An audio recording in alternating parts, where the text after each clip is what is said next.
Queria você, Guilherme, queria te ouvir num ponto aqui que você vai poder me esclarecer mais, que é o tema do Ministério da Fazenda. Porque esse tema aqui de prisão preventiva está um pouco muito técnico para... Sim, para querer então, a maioria... Eu quero ouvir você nesse tema aqui, que é um tema que você é craque, já foi controlador-geral do município.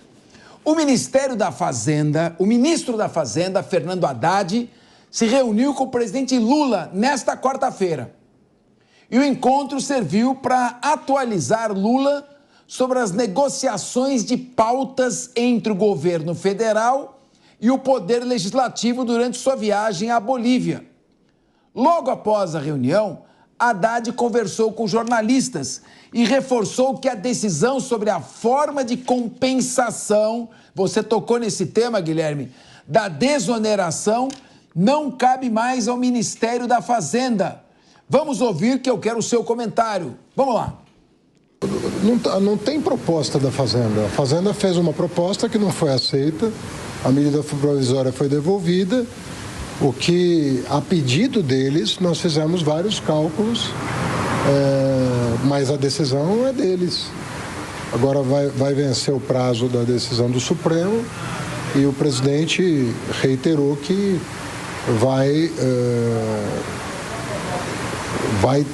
nós temos que obter uma compensação ou não,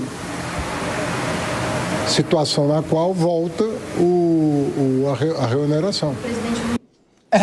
Tá num beco sem saída. O mato sem cachorro eu não uso mais, que eu lembro do meu cachorrinho. O ministro ainda falou que a equipe econômica do governo federal está se esforçando para tentar cortar despesas e que algumas medidas podem ser antecipadas para reduzir gastos ainda esse ano. Aleluia! Vamos ouvir. A gente fez um esforço agora de cortar despesas obrigatórias na casa de 26 bilhões. Tem esses 17, 18 bilhões que somam aí mais de 40 bilhões e que são fundamentais para o equilíbrio do orçamento ano que vem. Tá certo? Bom, eu não sei se está certo. Acho que está errado é gastar mais do que arrecada. Então precisa tomar muito cuidado com isso. E a questão da desoneração ou da reoneração é um incentivo fiscal. Você dá incentivo fiscal quando você tem reserva para fazer. Agora, Guilherme Mendes, o governo está gastando demais. Alguém vai ter que pagar essa conta. Quem vai pagar essa conta? O contribuinte? Você que falou tanto aí na reforma previdenciária, a bola está contigo. Não, sempre é o contribuinte que paga, mas o que o ministro Haddad disse, e ele está corretíssimo, ele falou, pega que o filho é seu. Por quê? A proposta de desoneração veio... Pega quem? Quem pega? Pega o problema agora e resolve. Quem o pega? Congresso. Quem? Congresso. Porque a proposta de desoneração veio contra a ideia orçamentária do governo imposta pelo Congresso Nacional. Vocês lembram muito bem que isso foi votado, aprovado e depois o governo tentou devolver, editar MP e teve todo aquele imbróglio. Agora o que o ministro está dizendo é o seguinte, nós aqui no governo não temos proposta para compensar ou restituir os valores que vocês, Congresso Nacional, resolveram dar de desoneração fiscal nas folhas, aqueles 16 setores. Agora o que ele está dizendo é o seguinte, resolva o problema. Vocês, por um lado, quiseram fazer política, quiseram fazer bonito e tirar do governo, do orçamento federal, uma parcela de um dinheiro que estava previsto para atender determinados segmentos, agora achem uma forma de solucionar esse problema que vocês criaram.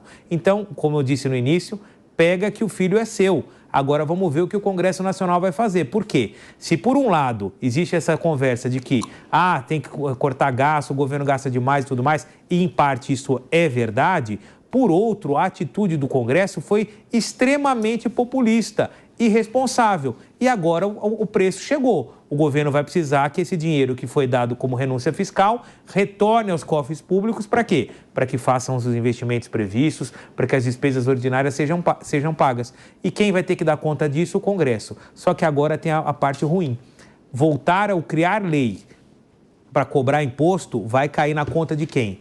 do governo, porque o Congresso vai sair fora disso. Porque essa narrativa é sempre a seguinte, ó, quem cobra, o vilão, aquele que gasta mal, é sempre o governo, é sempre o executivo. E o Congresso é o bonzinho, o Congresso é aquele que deu desoneração. E agora, como é que vai fazer? Será que o Congresso vai criar outro tipo de imposto, vai criar outro tipo de tarifa para recompor esse dinheiro que foi dado? Espero que a responsabilidade fiscal e a responsabilidade com o país recaia sobre o Congresso Nacional. O ministro Haddad já falou, nós não temos proposta. Vocês criaram, vocês resolvam o problema agora. Pacheco. Nós começamos o programa O Linha de Frente hoje justamente dizendo que nos últimos anos o Congresso Nacional tem assumido um protagonismo, né? Vivemos hoje praticamente, chegamos aqui a um consenso de que vivemos num parlamentarismo de coalizão ou num presidencialismo parlamentarista, como a gente quiser chamar. Mas o poder do parlamento é enorme. E como você estava falando, o parlamento criou aí a desoneração. Essa desoneração. Então, ele deu o bônus. Agora, o parlamento vai ter que arcar com o ônus. É o que o Fernando Haddad está dizendo. Ele está jogando a bola. Vocês querem governar, vocês querem fazer o papel de poder executivo, então vocês vão arcar também com as consequências, assim como o Poder Executivo. Resolvam o problema que vocês criaram. E só complementando, Pacheco, isso é uma coisa tão séria que é o que vem acontecendo agora com a questão da dívida dos estados.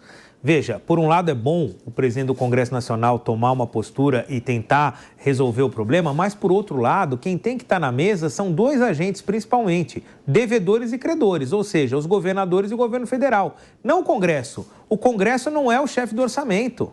Então, quando você chega e fala, olha, vamos resolver o problema, Cristiano deve para o Guilherme, você vai pagar assim assado, mas pera um pouquinho, e o credor, ele foi ouvido?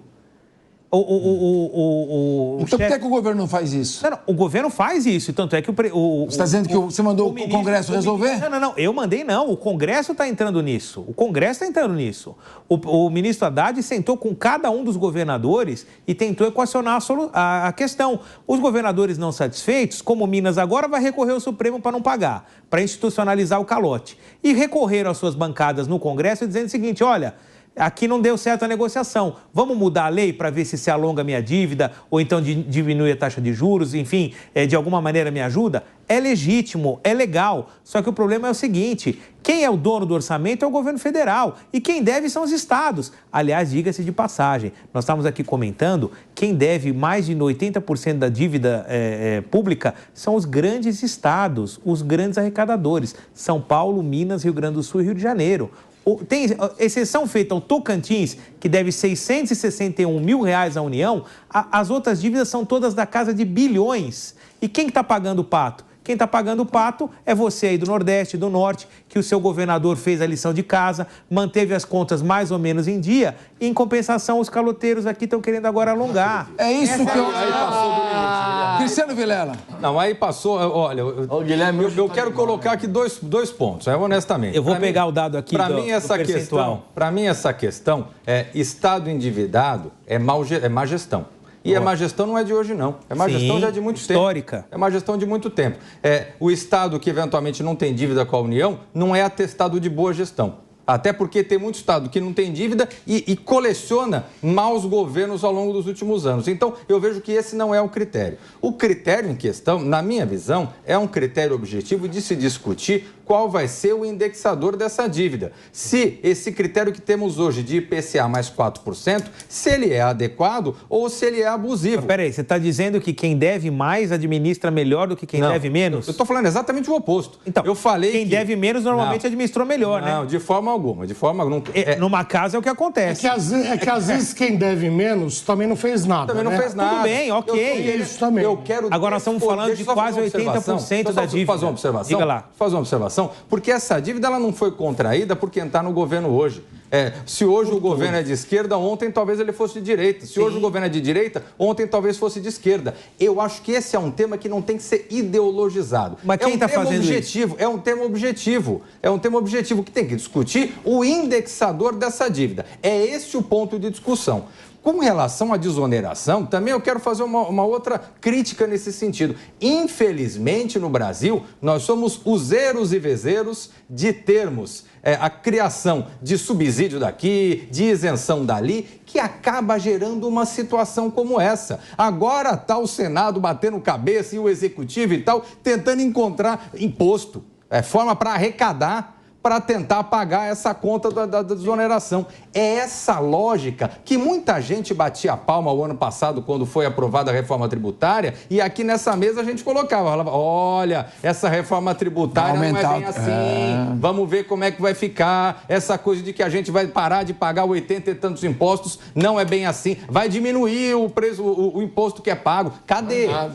Ô, Vilela, eu queria te fazer uma pergunta, então. Começou ainda, né? Quer dizer, por que a União é o ente federativo que mais torra dinheiro público, mas são os municípios e estados que estão endividados? Será que a repartição de receita tributária é injusta? E com essa reforma tributária, agora que vão criar esse conselho federativo, o dinheiro vai todo para a União e aí os municípios e estados vão continuar com o pires na mão?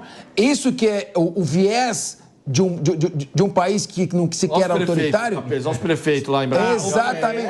Eu queria seu comentário, Vilela, porque eu tô vendo o Guilherme Mendes 89, falar bonito, 80. falar não sei o quê da União e não sei o quê. A União torra dinheiro público, sobra dinheiro público para a União. É só a União que torra, os estados não torram. Só um dado que a gente falei ontem. O orçamento dos estados é apertado.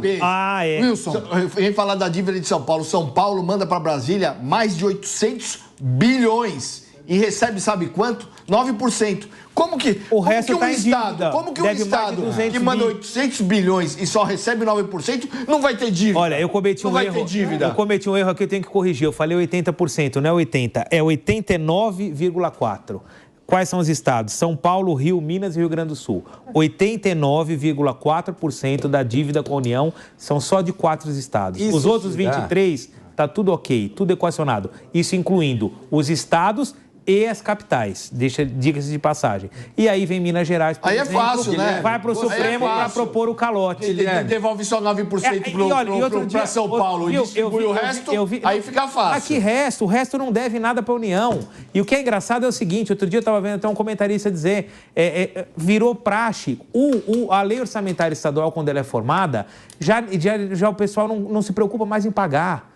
Coloca lá, mas na hora a gente tira e não paga. É isso que vem acontecendo. E o Cristiano falou muito bem. Essa não é uma situação desse governo, justiça esteja feita. É uma situação que vem sendo construída há mais de 30 anos. Só que uma hora a conta chega, alguém tem que pagar. E não estão querendo pagar. E esse é o grande problema. Quem vai pagar é você, eu que estamos em casa. Porque o que o governo vai fazer para cobrir o buraco? Cobrar mais imposto. Capês, eu vou passar para o Cristiano. O mau gestor. Não, deixa eu terminar.